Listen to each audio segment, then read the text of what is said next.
Minister really asserting that Labor is opposed to the national plan. Can I get clarification from you?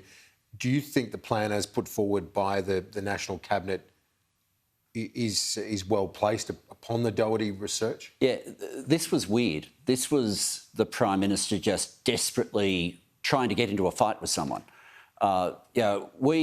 We haven't been litigating the national plan. We've got a few problems though.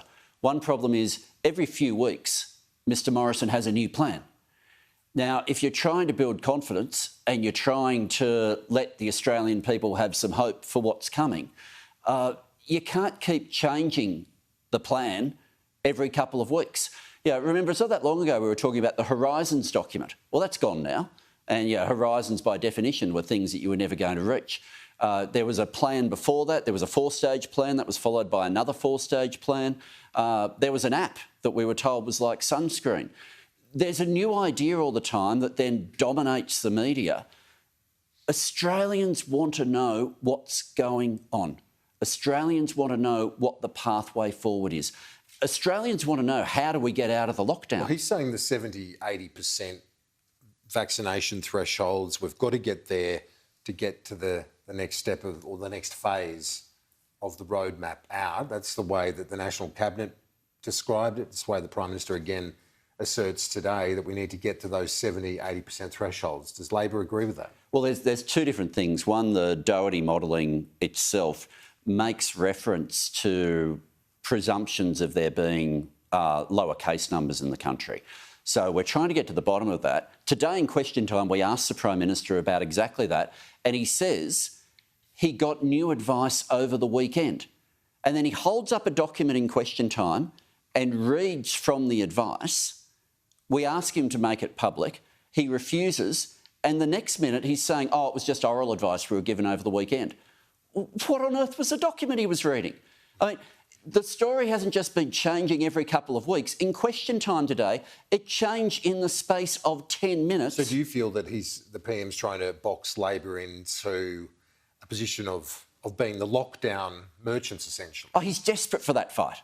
Desperate for that. But if that's the case, why would you... I mean, that's not going to hurt you in Queensland and WA, is it? Well, let's not forget, if the pathway out of all of this is vaccination, we've been running the community education campaigns in our electorates that the government didn't run. We've been arguing the whole way through that they've been too slow on vaccination. We were arguing last year that they needed to sign more contracts and sign them earlier to get the vaccination rollout moving more quickly. The reason, if the latest national plan, there's one reason why it's so far behind. Mr Morrison didn't do his job. And as we look at the months ahead, obviously this period of uncertainty until we get to those 70-80% thresholds, do you want to see children included within that percentage before we start to open up? That the experts say it's a disease of the unvaccinated. Kids, as we know to this point, are unvaccinated. Look, we want to open up as soon as we safely can. It's as simple as that. Mr Morrison's electorate might not be in lockdown, mine is. My neighbours, my community are in the most vicious form of lockdown right now. We want to get out of this as soon as we can get out of it safely. And so we're trying to get from Mr Morrison, well, what does that mean? Now, you've just raised one of the issues with respect to children. There's no vaccine at the moment authorised for the under-12s. ATAGI is still working through what happens for 12 to 15.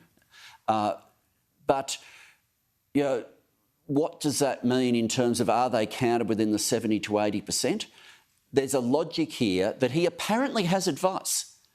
He apparently has something that was on a document 1 minute and the next minute was oral advice that will determine the future of Australians and when we can get out of this safely. And he wants to use it in a partisan fashion in the Parliament and then keep it secret the moment he's had his hit.